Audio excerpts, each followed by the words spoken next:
क्या आप जानते हैं भगवान शिव मक्का में कैसे कैद हो गए? आज मैं आपको एक ऐसी रहस्यमयी कथा सुनाने जा रहा हूं जो समय की धुंध में कहीं खो गई है। एक ऐसा गूढ़ रहस्य जिसे जानने के बाद आपकी आत्मा तक सिहर उठेगी और आंखें श्रद्धा से भर जाएंगी। यह कथा है स्वयं महाकाल महेश्वर की, उस शिव की जो आज भी मक्का की पवित्र भूमि में विराजमान है, परंतु कैद हैं। यह कोई सामान्य कथा नहीं, बल्कि हमारी सनातन विरासत का एक ऐसा पन्ना है जिसे समय ने छिपा लिया, पर आज हम उसे आपके समक्ष उजागर करेंगे। नमस्कार प्यारे दर्शकों, एक बार फिर से स्वागत करता हूं आप सभी का आपके अपने चैनल वास्तु BYP डुअल में। आज हम आपके लिए लेकर आए हैं एक अत्यंत रहस्यमयी और प्रेरणादायक कथा। एक ऐसी कहानी जो न केवल आपके ज्ञान को विस्तार देगी, बल्कि आपके हृदय को भी छू जाएगी। लेकिन कथा शुरू करने से पहले एक छोटा सा निवेदन है। शास्त्रों में कहा गया है कि अधूरी छोड़ी गई कथा दुख और पाप का कारण बनती है, अतः कृपया इसे अंत तक अवश्य सुनें। और यदि आप भी अपनी मां से सच्चा प्रेम करते हैं तो इस वीडियो को लाइक करें, हमारे चैनल को सब्सक्राइब करें और कमेंट बॉक्स में मां लिखकर अपना प्रेम प्रकट करें। तो आइए आरंभ करते हैं आज की रहस्य और भक्ति से परिपूर्ण कथा। बात उन दिनों की है जब यह धरती आज जैसी नहीं थी। त्रेता युग की स्वर्णिम धूप जब संपूर्ण संसार पर धर्म का प्रकाश फैला रही थी। उस समय पूरी पृथ्वी एक ही संस्कृति से जुड़ी थी, एक जैसी भावना, एक जैसी आस्था। और अरब की भूमि उस समय मरुस्थल नहीं, बल्कि एक सुंदर हरी भरी भूमि थी। वहां हरियाली थी, नदियां बहती थीं और जीवन में शांति और अध्यात्म की प्रधानता थी। इस शांत भूमि के हृदय में एक दिव्य मंदिर स्थित था, मक्केश्वर महादेव का मंदिर। हां, वही मक्का जहां आज लाखों श्रद्धालु तीर्थ करने जाते हैं। लेकिन बहुत कम लोग जानते हैं कि इस स्थान का प्राचीन और वास्तविक नाम मक्केश्वर था। यह नाम संस्कृत से आया है, मोक्ष और ईश्वर का मिलन, अर्थात मोक्ष देने वाले भगवान। इस पवित्र भूमि को स्वयं भगवान शिव ने चुना था। जब सृष्टि की रचना प्रारंभ हो रही थी, तब उन्होंने इस स्थान को तपस्थली बनाया और एक दिव्य शिवलिंग की स्थापना की। यह कोई सामान्य शिवलिंग नहीं था, यह स्वयंभू था, प्रकट हुआ था। उस शिवलिंग की आभा अवर्णनीय थी। वह श्वेत संगमरमर जैसा प्रतीत होता, लेकिन उसमें से प्रकाश निकलता था, एक दिव्य चंद्रमा सा उज्ज्वल प्रकाश। रात्रि में जब पूरा नगर सोया होता, तब भी वह शिवलिंग अपनी दिव्यता से पूरे क्षेत्र को प्रकाशित कर देता था। और जब भोर होती, सूर्य की पहली किरण उस शिवलिंग पर पड़ती तो ऐसा लगता मानो स्वयं महाकाल अपने तेज से ब्रह्मांड को आशीर्वाद दे रहे हों। यह दृश्य इतना मनोहारी होता कि जन जन का हृदय पुलकित हो उठता। मक्केश्वर महादेव मंदिर की कीर्ति तीनों लोकों में गूंजती थी। देवता, गंधर्व, किन्नर सभी इस स्थान पर दर्शन हेतु आते थे। यह केवल मनुष्यों का तीर्थ नहीं था, बल्कि देवताओं की आराधना स्थली थी। इंद्रदेव तक जब कोई महत्वपूर्ण निर्णय लेते तो पहले मक्केश्वर महादेव के समक्ष आकर प्रार्थना करते थे। ब्रह्मा जी भी जब सृष्टि की रचना में किसी संशय में पड़ते तो वे सीधे मक्केश्वर महादेव की शरण में आते, महाकाल के चरणों में बैठकर समाधान पाते। और माता पार्वती, आह, कैसे भूल सकता हूं वह दिव्य दृश्य। हर पूर्णिमा की रात्रि में आदि शक्ति स्वयं वहां आती थीं। उनके चरणों की मधुर ध्वनि जब मंदिर परिसर में गूंजती तो पूरा मक्केश्वर नगर जैसे संगीत में डूब जाता। वे चांदी जैसे उजले वस्त्र पहनती, माथे पर चंदन का तिलक, हाथों में रुद्राक्ष की माला लिए। माता पार्वती शिवजी की शांत परिक्रमा करती और पूरा मंदिर दिव्यता से भर उठता। वो दृश्य किसी स्वप्न जैसा प्रतीत होता था। उस समय अरब की भूमि केवल रेगिस्तान नहीं थी, वो शिव भक्तों की भूमि थी। वहां के लोग शिव को पूजते थे और उनकी भाषा में भी संस्कृत की मिठास घुली हुई थी। वे शिव को अल्लाह कहते थे, जो संस्कृत के अलख शब्द से बना था। अलख निरंजन यानी जो दिखाई ना दे लेकिन सर्वत्र विद्यमान हो। वे दिन में 5 बार पूजा करते थे, सूर्योदय पर, दोपहर में, सूर्यास्त के समय, रात में और फिर आधी रात को। यही परंपरा आज भी कहीं न कहीं किसी और रूप में जीवित है। वहां की स्त्रियां माथे पर तिलक लगाती, गले में रुद्राक्ष पहनती, पुरुष जटा रखते, भस्म लगाते और हर दिन मक्केश्वर महादेव के दर्शन करते। क्या सुंदर युग था वो। धर्म, अर्थ, काम और मोक्ष चारों पुरुषार्थ संतुलन में थे। कहीं कोई वैमनस्य नहीं, कोई हिंसा नहीं, सब एक दूसरे के सुख में सुखी होते थे। सभी एक ही परमात्मा की संतान समझते थे खुद को। लेकिन समय का पहिया तो सदैव घूमता है। त्रेता के बाद द्वापर और फिर धीरे धीरे कलयुग का आगमन हुआ। जैसे जैसे धर्म का प्रकाश मध्यम पड़ा, वैसे वैसे अज्ञान का अंधेरा गहराता गया। मक्केश्वर नगर भी इस बदलाव से अछूता नहीं रहा। लोग बाहरी दिखावे में फंस गए। भक्ति की जगह क्रियाएं रह गईं। प्रेम की जगह परंपरा ने ले ली। भावनाएं शुष्क होने लगी। और फिर आई वो भयावह रात, कलियुग की सबसे काली अमावस्या, जिस रात एक षड्यंत्र रचा गया। कुछ स्वार्थी, अज्ञानी और शक्ति लोलुप लोगों के मन में एक विकृत विचार जन्मा। उन्होंने सोचा, अगर हम इस शिवलिंग को छिपा दें तो इसकी सारी दिव्यता सिर्फ हमारी हो जाएगी। ओह, मानव की यह मूर्खता अनगिनत बार इतिहास में दोहराई गई है। क्या वे नहीं जानते थे शिव को कैद नहीं किया जा सकता? महाकाल तो अनंत हैं, सर्वव्यापी हैं, जिन्हें कोई सीमा, कोई दीवार बांध नहीं सकती। लेकिन अज्ञान हमेशा सत्य के सम्मुख अंधा होता है। अब सुनिए उस भयावह रात्रि की सच्ची कथा, जिसे सुनकर आज भी रूह कांप उठती है। वह अमावस्या की रात थी। आकाश में तारे मानो डर के मारे छुप गए थे। हवा तक अपनी गति रोक चुकी थी। संपूर्ण प्रकृति जैसे स्तब्ध हो गई थी। मक्केश्वर मंदिर में शिवलिंग अपनी दिव्य आभा से जगमगा रहा था। लेकिन उस रात कोई भक्त नहीं आया, क्योंकि कुछ दुष्ट लोगों ने एक योजनाबद्ध षड्यंत्र रचा था। वे रात के अंधेरे में मंदिर में चुपके से घुसे। उनके हाथों में पत्थर थे, बहुत भारी पत्थर, और उन्होंने शिवलिंग के चारों ओर एक अंधकारमय कक्ष बनाना शुरू कर दिया। जैसे ही पहला पत्थर शिवलिंग के सामने रखा गया, धरती कांप उठी। दूसरा पत्थर पड़ा, आकाश गरजने लगा। तीसरे पत्थर के साथ बादल बरसे, लेकिन वह वर्षा देवताओं के आंसू थी। ऊपर आकाश रो रहा था, नीचे पृथ्वी कांप रही थी। लेकिन वे अज्ञानी, स्वार्थी लोग इसे संयोग समझते रहे। उन्होंने सोचा, यह सब प्राकृतिक घटना है। वे अंधे भक्त अपने कार्य में लगे रहे, और अंततः जब उन्होंने शिवलिंग को पूरी तरह ढक दिया, तब कुछ ऐसा हुआ जिसे वे कभी समझ नहीं सके। आकाश से एक दिव्य गर्जना हुई, एक स्वर जो मानव नहीं था, जो अंतरात्मा को चीर देता था। आवाज आई, हे मूर्खों, जो पाप तुमने किया है उसका फल तुम्हें और तुम्हारी संतानों को भोगना पड़ेगा। मैं कहीं गया नहीं, बल्कि तुम ही मुझसे दूर हो गए हो। उस आवाज की गूंज से पूरा मक्केश्वर नगर थर्रा उठा। पर्वत कांपे, पेड़ झुक गए, पशु पक्षी स्तब्ध हो गए। लेकिन वे अज्ञान के अंधकार में डूबे लोग इसे भी अनसुना कर गए। अहंकार और मोह ने उनके कानों को बंद कर दिया था। उस रात्रि का दर्द कोई शब्दों में नहीं कह सकता। जब स्वयं महाकाल को उनके ही भक्तों ने पत्थरों के पीछे छुपा दिया, तो शिव मौन हो गए। लेकिन उनका मौन भी करुणा से भरा था। जब पहला आंसू भगवान शिव की आंखों से गिरा, वह पृथ्वी नहीं, पत्थर पर गिरा, और वह पत्थर काला पड़ गया। वो काला पत्थर आज भी वहीं मौजूद है, महाकाल के उस मौन दर्द की अमिट निशानी बनकर। यह कोई साधारण पत्थर नहीं, यह शिव की करुणा, पीड़ा और सहनशीलता का जीवित प्रतीक है। शिव जानते थे कि यह सब कलयुग का असर है। उन्हें झांक था कि उनके प्रिय भक्त अज्ञानवश ऐसा कर रहे हैं। उन्होंने न तो श्राप दिया, न ही रुष्ट हुए, बल्कि करुणा दिखाई। उन्होंने मन ही मन कहा, अगर मैं इन्हें छोड़कर चला गया तो ये अनाथ हो जाएंगे, ये भटक जाएंगे। नहीं, मैं यहीं रहूंगा, छुपकर लेकिन साथ रहूंगा। जब समय आएगा ये स्वयं मुझे पहचान लेंगे। और इसीलिए महाकाल आज भी मक्का की भूमि में विराजमान है। कैद नहीं है, वे प्रतीक्षा में हैं अपने बच्चों के लौट आने की। जब माता पार्वती को यह झांत हुआ कि उनके नाथ को उनके ही भक्तों ने पत्थरों में ढंक दिया है, तो उनका हृदय कांप उठा। आदि शक्ति रोने लगी। वे कहने लगी, हे स्वामी, आपने तो कहा था कि आपके भक्त आपसे प्रेम करते हैं, फिर यह क्या हुआ? क्यों छुपा दिया उन्होंने आपको?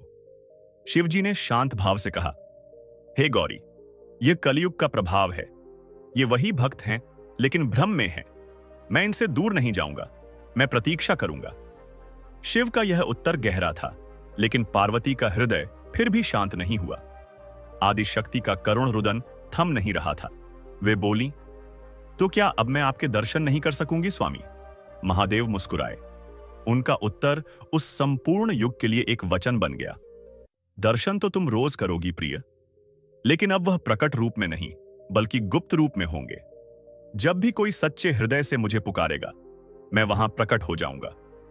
उस दिन के बाद से माता पार्वती भी गुप्त रूप में वहां आती रही, और आज भी जब कोई भक्त वहां सच्चे मन से प्रार्थना करता है, एक कंपन सी उठती है, एक उपस्थिति महसूस होती है, जैसे आदि शक्ति स्वयं वहीं हो।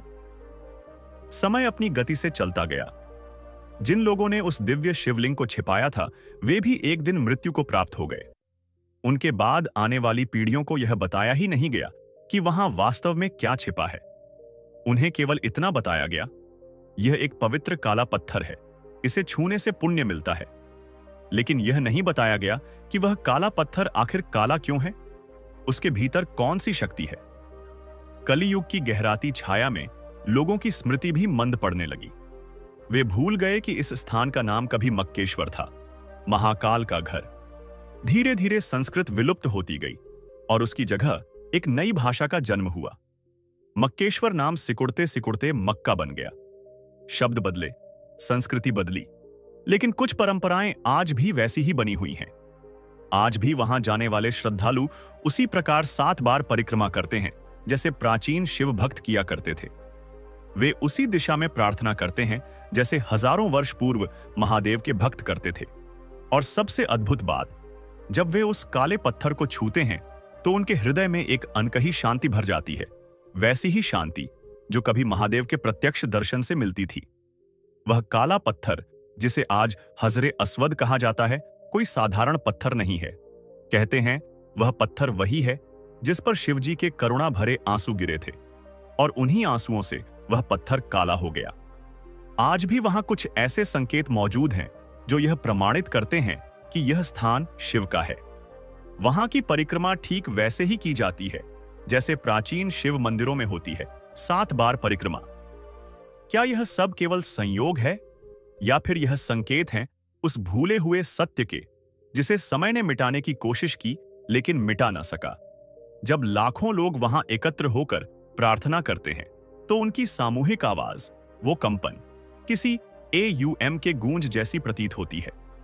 सफेद वस्त्रों में ढंके शरीर, सिर झुकाकर की गई प्रार्थनाएं, यह सब उस शिव परंपरा की झलक देते हैं जो सदियों पूर्व वहां जीवित थी। कहते हैं जब गुरु नानक देव जी उस स्थान पर गए तो उन्होंने उस रहस्य को पहचान लिया। जब लोगों ने उनसे पूछा, आप किस दिशा में पैर कर रहे हैं, तो उन्होंने उत्तर दिया, परमात्मा हर दिशा में है, उसे किसी एक ओर बांधा नहीं जा सकता। यह उनका मौन संकेत था कि शिव आज भी वही हैं। केवल दृष्टि और भावना की गहराई चाहिए उन्हें पहचानने के लिए। आज जब विज्ञान ने चमत्कारों को तर्क से जांचना शुरू किया है, तब भी यह रहस्य अनसुलझा बना हुआ है। वैज्ञानिकों ने जब उस काले पत्थर की जांच की तो उन्हें यह झांत हुआ, यह पत्थर पृथ्वी से नहीं आया है। इसमें ऐसे तत्व पाए गए जो इस धरती पर सामान्य रूप से नहीं मिलते। यह कोई उल्कापिंड नहीं, यह दिव्य सत्ता का चिन्ह है। शिव के आंसुओं से बना वह पत्थर आज भी शिव की उपस्थिति और करुणा का प्रतीक है। शास्त्रों में कहा गया है कि जब सत्य का समय आएगा तब हर पर्दा हटेगा। कलयुग अपने अंतिम चरण में होगा और तभी भगवान शिव पुनः प्रकट होंगे। उस दिन जो सत्य हजारों वर्षों से छिपा हुआ है वह स्वयं को प्रकट करेगा। मक्का की भूमि, जहां आज लाखों श्रद्धालु इबादत करते हैं, वहां छिपा हुआ मक्केश्वर महादेव का शिवलिंग पुनः संसार के सामने आएगा। यह जानकर लोग चौंकेंगे नहीं, बल्कि भाव विभोर होकर समझेंगे कि वे सभी एक ही परम सत्ता की आराधना कर रहे थे। अलग अलग नाम, अलग अलग पूजा पद्धतियां थीं, लेकिन ईश्वर तो एक ही था। उस दिन कोई किसी से धर्म के नाम पर नहीं लड़ेगा, बल्कि प्रेम से गले मिलेगा। तब न कोई हिंदू होगा, न मुसलमान, न ईसाई, न सिख, सब केवल एक ईश्वर के भक्त होंगे। उस दिन जब यह उद्घाटन होगा कि शिव वहां सदा से थे, तो दुनिया भर में शांति की लहर दौड़ जाएगी। धरती पर वह स्वर्गीय भाव आएगा जहां हर आत्मा एकता, प्रेम और करुणा से भर जाएगी। यह वही समय होगा जब धर्म को हथियार नहीं, बल्कि जोड़ने वाला सेतु माना जाएगा। भगवान शिव वहां आज भी मौन होकर खड़े हैं, और सबको प्रेम पूर्वक देख रहे हैं। वे कह रहे हैं, मैं तो तुम्हारे ही लिए यहां हूं। तुमने मुझे किसी नाम से पुकारा, मैंने सुन लिया। तुमने मुझे अलग अलग मंदिरों, मस्जिदों, गिरजाघरों में खोजा, मैं वहां भी मिल गया। मैं कभी तुमसे नाराज नहीं हुआ, क्योंकि मैं जानता हूं यह भ्रम तुम्हारे युग का हिस्सा था। लेकिन अब समय है कि तुम सत्य को देखो। अब समय है कि प्रेम और एकता के मार्ग पर लौटो। शिव कोई धर्म विशेष के नहीं हैं, वे पूरे ब्रह्मांड के हैं। जो लोग आज भी शिव की भक्ति करते हैं, उनके लिए यह कहानी एक दर्पण है जो दिखाती है कि भगवान किसी एक स्थान या जाति तक सीमित नहीं है। वे सर्वत्र व्याप्त हैं, चाहे आप उन्हें केदारनाथ में खोजें या मक्का में। उनका अस्तित्व अटूट है। उनकी शक्ति सीमाओं से परे है और उनका हृदय इतना विशाल है कि वे सबको समेट लेते हैं, भक्त हो या भटके हुए। अगर वे चाहते तो क्रोधित होकर सृष्टि का संतुलन बिगाड़ सकते थे, परंतु शिव ने प्रेम को चुना, क्षमा को चुना। उन्होंने कलयुग की भूलों को समझा, परंतु दंड नहीं दिया। वे आज भी प्रेम से प्रतीक्षा कर रहे हैं कि कब उनके बच्चे जागें और उन्हें पहचानें। जब वह समय आएगा, जब पूरी दुनिया मक्केश्वर को स्वीकारेगी, तब कोई भी अपने को दूसरों से अलग नहीं मानेगा। सभी समझेंगे कि धर्म कभी बांटने का नाम नहीं था, वह तो जोड़ने का माध्यम था। उस पावन घड़ी में माता पार्वती भी प्रकट होंगी। जब वे देखेंगी कि उनके प्रिय शिव अब खुलकर पूजे जा रहे हैं, तब उनकी आंखों से आनंद के अश्रु बहेंगे। वे प्रेम और उल्लास में भरकर नृत्य करेंगी और उस स्थान को फिर से स्वर्ग बना देंगी। देवता, आर्षि, गंधर्व सभी वहां एकत्र होकर उत्सव मनाएंगे। वातावरण में घंटियों की मधुर ध्वनि गूंजेगी, पुष्पों की वर्षा होगी और प्रेम की महक हर दिशा में फैल जाएगी। लेकिन उस दिव्य दिन की प्रतीक्षा करने की आवश्यकता नहीं है। भगवान शिव आज भी हमारे साथ हैं। वे हमारे हर नाम, हर प्रार्थना, हर भाव को सुनते हैं। जो आंखें खुले मन से देखेंगी, वे उन्हें हर दिशा में पाएंगी। इसलिए आज से ही उनके प्रेम में डूब जाइए, भक्ति में लीन हो जाइए और इस धरती को एक बार फिर स्वर्ग बना दीजिए। शिव केवल मंदिरों में नहीं, वे हर हृदय में हैं। बस हमें उन्हें पहचानने की देर है। यह मत सोचिए कि भगवान शिव केवल किसी मंदिर में या किसी विशेष स्थान पर रहते हैं। जब भी आप उन्हें सच्चे मन से पुकारते हैं, वे आपके भीतर, आपके अंतर्मन में प्रकट हो जाते हैं। जब आप किसी दुखी की सहायता करते हैं, किसी भूखे को भोजन देते हैं या किसी को प्रेम से गले लगाते हैं, तब भी महादेव आपके कर्मों में दिखाई देते हैं। मक्का हो या काशी, केदारनाथ हो या कैलाश पर्वत, वे हर जगह हैं। उन्हें केवल स्थान की नहीं, भाव की आवश्यकता है। वे इंतजार कर रहे हैं आपकी एक सच्ची पुकार का। आपने इस कथा को सुना, क्या आपके मन में भी एक गहराई सी नहीं बनी? क्या आपकी आंखें नम नहीं हुई? यह आंसू किसी कहानी के नहीं, उस अदृश्य प्रेम के हैं जो हर जीव के हृदय में उस परमात्मा के लिए जन्म से मौजूद है। कोई उसे अल्लाह कहता है, कोई ईश्वर, कोई महादेव, लेकिन वह एक ही है। वह आपसे प्रेम करता है और यही कहता है, हे मेरे बच्चे, मैं हमेशा तुम्हारे साथ हूं। मुझसे प्रेम करो, लेकिन सबसे पहले एक दूसरे से प्रेम करो। शिवजी कहते हैं, धर्म के नाम पर मत लड़ो, जाति, भाषा और परंपराओं में मत बांटो, क्योंकि मैं तुम सबका पिता हूं। जब तुम सब प्रेम से रहोगे, एक दूसरे को अपनाओगे, तब मैं फिर से तुम्हारे बीच साक्षात रूप में आऊंगा। यह सिर्फ एक कल्पना नहीं, बल्कि एक दिव्य सच्चाई है। मक्केश्वर महादेव आज भी वहां मौजूद हैं, छिपे नहीं हैं, बस अपने बच्चों की आंखें खुलने का इंतजार कर रहे हैं। जब भी आप जीवन की कठिनाइयों से घिर जाएं, जब भी आपको लगे कि अब रास्ता नहीं बचा, बस एक बार ओम नमः शिवाय कहकर उन्हें पुकारिए। जब भी आप किसी और धर्म या पंथ के व्यक्ति से मिलें, तो यह न सोचें कि वह अलग है। वह भी उसी शिव का पुत्र है, उसी परम तत्व का अंश है। जब तक हम सब एक नहीं होंगे, प्रेम और करुणा में नहीं जिएंगे, तब तक भगवान शिव को भी मुक्ति नहीं मिलेगी। हां, वे स्वयं को कैद में मानते हैं जब उनकी संतानें आपस में लड़ती हैं।